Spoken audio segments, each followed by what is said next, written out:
5 марта 1946 года в провинциальном колледже в небольшом американском городке Фултоне Уинстон Черчилль произнес свою программную речь, ставшую своего рода официальным объявлением холодной войны против тогдашнего СССР.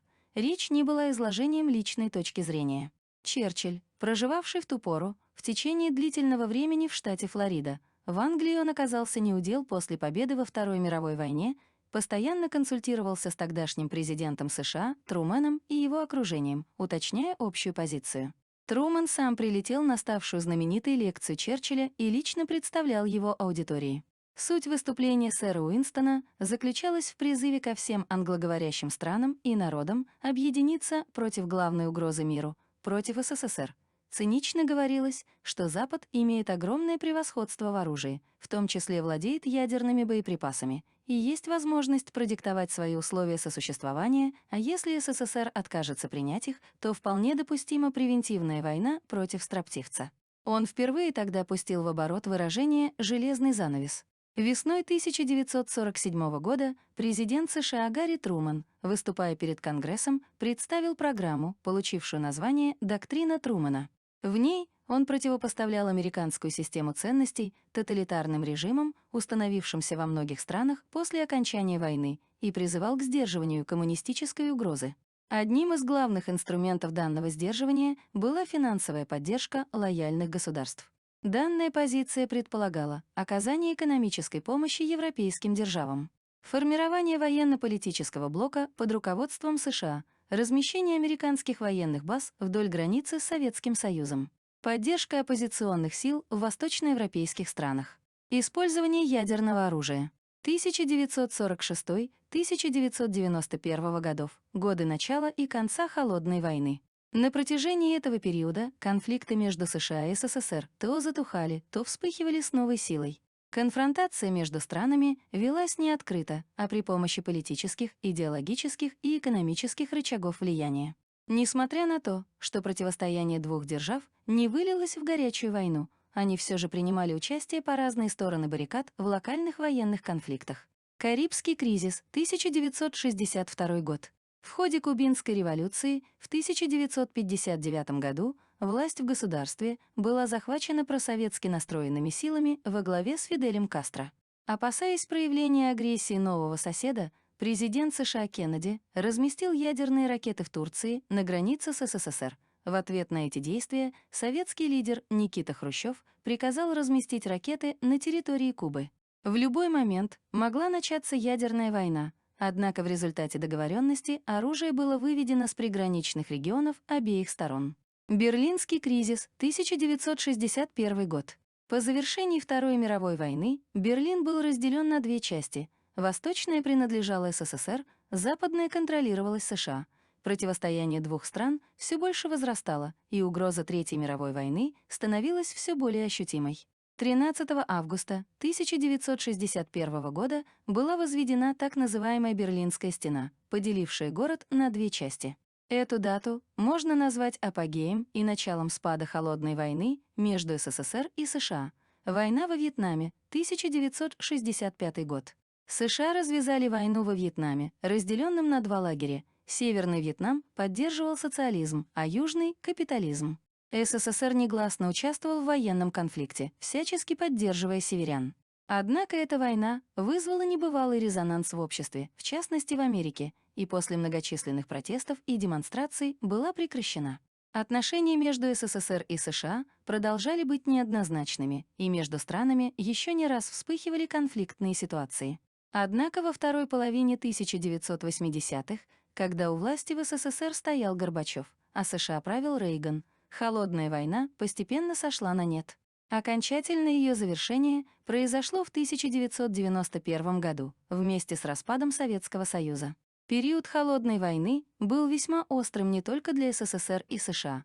Угроза Третьей мировой войны с использованием ядерного оружия, раскол мира на два противоборствующих лагеря, гонка вооружений, соперничество во всех сферах жизни держали в напряжении все человечество в течение нескольких десятилетий. Холодная война — это военное, экономическое и политическое противостояние двух военно-политических стран во главе СССР и США.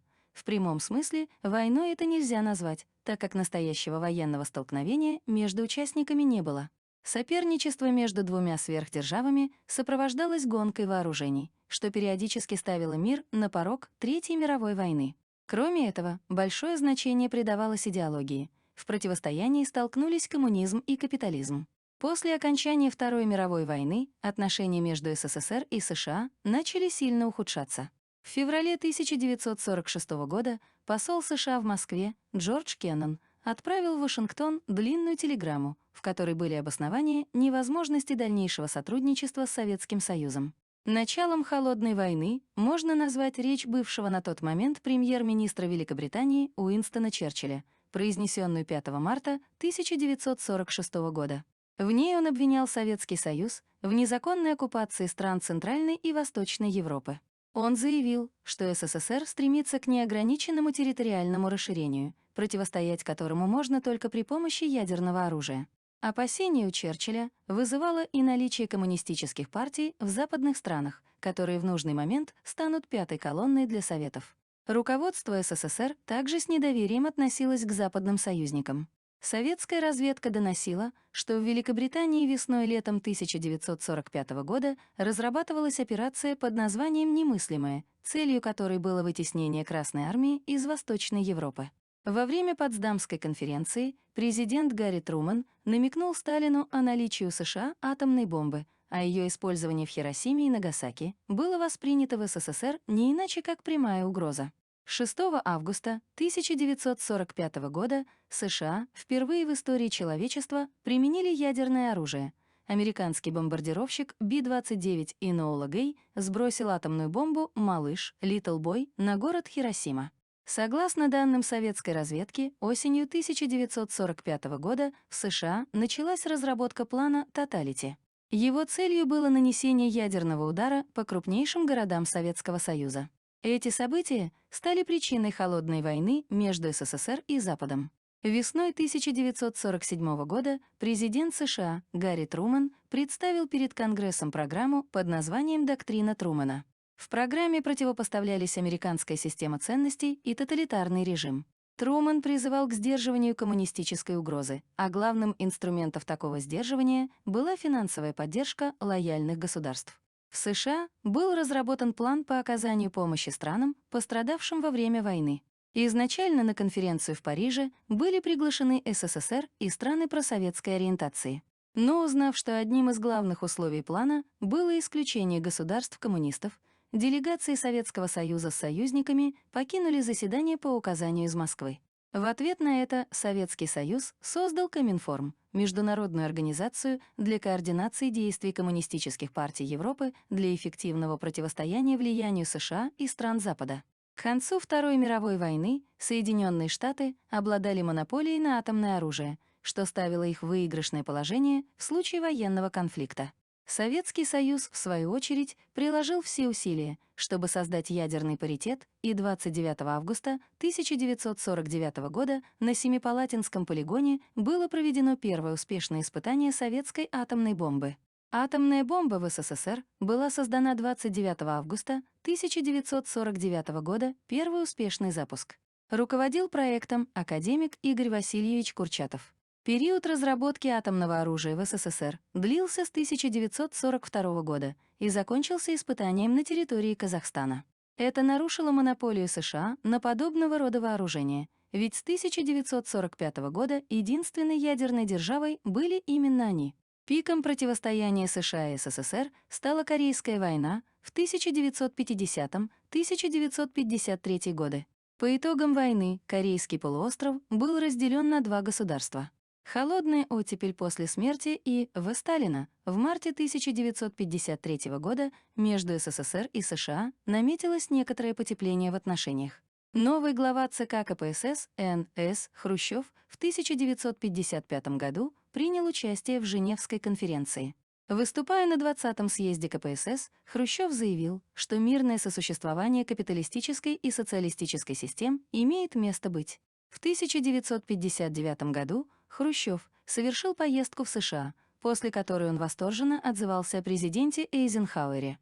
Однако, несмотря на стремление к разрядке в международных отношениях, гонка вооружений между Советским Союзом и Западом продолжалась. В 1955 году была создана Организация Варшавского договора, ОВД, в которую вошли Советский Союз и страны социалистического блока. На планете окончательно утвердилась биполярная система. США и СССР продолжали наращивать свою военную мощь. Соединенные Штаты разработали военную доктрину массированного возмездия, заключавшуюся в сокрушительном ударе по территории противника в любой части земного шара в случае конфликта. Ситуация кардинально изменилась в 1957 году, когда Советский Союз испытал межконтинентальную баллистическую ракету. В том же году в СССР была разработана первая атомная подводная лодка. Таким образом, любой военный конфликт между СССР и США стал бы войной на взаимное уничтожение. 21 августа 1957 года состоялся первый успешный запуск советской межконтинентальной баллистической ракеты МБР-Р-7. В ответ на размещение в 1960 году американских ядерных ракет в Турции, советское руководство решило установить свои ракеты на Кубе. После напряженных переговоров между СССР и США сторонам удалось договориться о выводе советских ракет с Кубы, а американских — из Турции. Карибский кризис. В 1962 году разразился Карибский кризис, событие, которое поставило мир на грань Третьей мировой войны. Он показал, что мир настолько хрупок, что любой инцидент может привести к необратимым последствиям. В августе 1963 года между США, СССР и Великобританией был подписан договор о запрете испытаний атомного оружия в атмосфере и под водой, а спустя 5 лет к этому добавился договор на распространение ядерного оружия. Сменивший в 1964 году С. Хрущева на посту генерального секретаря ЦК КПСС Л. И. Брежнев пытался наладить отношения с главами ведущих западных держав. Между противоборствующими странами был подписан ряд важных документов: договоры об ограничении систем противоракетной обороны, договор об ограничении стратегических наступательных вооружений, договор о неприменении атомного оружия и другие. В 1965 году американские войска вторглись в Южный Вьетнам. В дальнейшем война перекинулась и на коммунистический Северный Вьетнам, который поддерживали СССР и КНР. Главным символом международного сотрудничества в этот период стала программа «Союз» «Аполлон» 1975 года, суть которой заключалась в совместном полете советского и американского космических кораблей. Усиленное противостояние. Поводом для усиления противостояния между странами стало введение советских войск в 1979 году в Афганистан для поддержки дружественного правительства. США расценили это как нарушение геополитического равновесия. Страны Запада осудили действия СССР и не приняли участие в Московской летней Олимпиаде 1980 года. В ответ страны Восточного блока не участвовали в Олимпийских играх 1984 года в Лос-Анджелесе. В 1983 году президент США Рональд Рейган назвал Советский Союз «империей зла». В США начали создавать систему защиты от межконтинентальных баллистических ракет. СССР и США разместили в Европе свои новейшие ракеты. Мир снова стоял на пороге Третьей мировой. Завершение и итоги Холодной войны. В 1985 году в СССР к власти пришел С. Горбачев, который наметил курс на нормализацию отношений с США. Он встретился с президентом Рейгана в Женеве, после которой было заявлено о стремлении к предотвращению гонки вооружений, а также о том, что атомная война недопустима, так как в ней не может быть победителей. Развал советской системы стал одним из главных итогов Холодной войны, а биполярная система мира превратилась в однополярную. В мире осталась одна сверхдержава — Соединенные Штаты Америки, которые начали проводить более агрессивную внешнюю политику, развязав череду войн по всему миру. Страны бывшего соцблока оказались новым рынком сбыта для экономики Запада, что сильно повлияло на их развитие. Страны бывшего Советского Союза, наоборот, столкнулись с экономическими и социальными потрясениями. Если говорить о победителях в Холодной войне, то таковых, очевидно, нет. И СССР, и США наращивали обороты в военной отрасли. Разумеется, иногда кто-то из них вырывался вперед, как, например, США с атомной бомбой или СССР с межконтинентальными ракетами. Если судить по итогам окончания этого противостояния, то США оказались в огромном плюсе, еще больше распространив свое влияние. Но если смотреть с другой стороны, кто знает, что произошло бы, если бы Горбачев не пошел на контакт с США к перемирию. Быть может, мир и до сих пор стоял бы на пороге ядерной катастрофы.